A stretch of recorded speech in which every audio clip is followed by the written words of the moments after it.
Doa itu ada kuasanya. Nggak mungkin Tuhan suruh kita melakukan sesuatu jikalau itu basa-basi. My God, Allahku bukan Allah yang iseng, Allahku bukan Allah yang purposeless, tidak punya tujuan.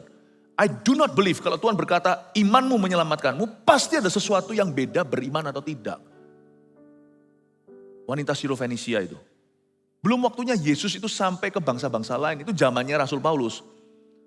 Tapi dia ngotot itu orang Yunani. Bahkan anjing pun makan dari remah. Dia ketemu Yesus itu pun sudah ke luar negeri loh. Dia itu datang dari luar negeri, datang dari luar negeri ke tanah perjanjian untuk ketemu Tuhan. Iman kita itu pasti akan membuat perbedaan. Doa itu membuat perbedaan. Dan apa yang engkau katakan dalam doamu bukan berarti fasilida, doa bukan untuk didengarkan orang. Itu pasti membuat beda juga. Seorang perwira Itali ini bukan orang Yahudi. Ini orang Roma. Dia berkata, gak usah Tuhan datang jauh-jauh ngerepoti Tuhan aja, maaf ya. Aku ini juga orang atasan, aku juga seorang bawahan. Aku bilang sama bawahanku suruh ke sini, suruh ke situ, dia nurut. Persis seperti perkataanku. Keluarkan satu kata aja, Tuhan Yesus tercengang. Padahal dia maha tahu. Dan dia berkata, iman seperti ini tidak kutemukan di kalangan Israel. Detik itu juga mereka cek. Persis Yesus mengutarakannya, di menit itu perwira punya hamba sembuh.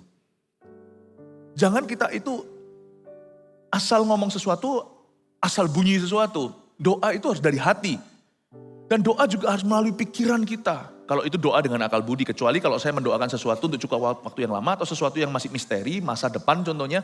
Dan saya menumpangkan tangan atas orang atau berdoa bersama dengan orang itu tanpa saya mengenal cukup. Tanpa saya punya informasi yang cukup untuk berdoa sesuatu yang efektif dalam hidupnya. Di situ saya juga akan, di situ tidak hanya saya akan berdoa dengan akal budi saya, karena akal budi saya waktu itu terbatas, pasti tidak akan efektif. Karena itu saya berdoa di dalam roh juga, saya berdoa di dalam bahasa lidah. Karena orang yang berdoa dengan bahasa roh mengutarakan perkara-perkara rahasia. Tetapi ketika saya berdoa dengan akal budi, saya akan berdoa sungguh-sungguh. Makanya doa perlu konsentrasi, gak bisa sambil HP-an. Kadang-kadang kenapa doa itu pejamkan mata, kenapa merem nih kita doa. Kalau kita doanya itu kita sambil melihat kiri kanan, nanti jangan-jangan gak berdoa, ku lihat banyak cemara, haha, kiri kanan, ku lihat saja banyak pohon cemara. Nanti lihat-lihat yang gak ada hubungannya sama doa. Doa merem itu bukan berarti lebih didengar. Doa merem itu lebih fokus gitu aja loh. Karena itu saya kalau berdoa, itu saya akan pikirkan kata-kata saya. Itu pengaruh ternyata. Doa itu bisa mengubah. Saya percaya ada beberapa musibah gak jadi, gak jalan. Saya tinggal di Surabaya.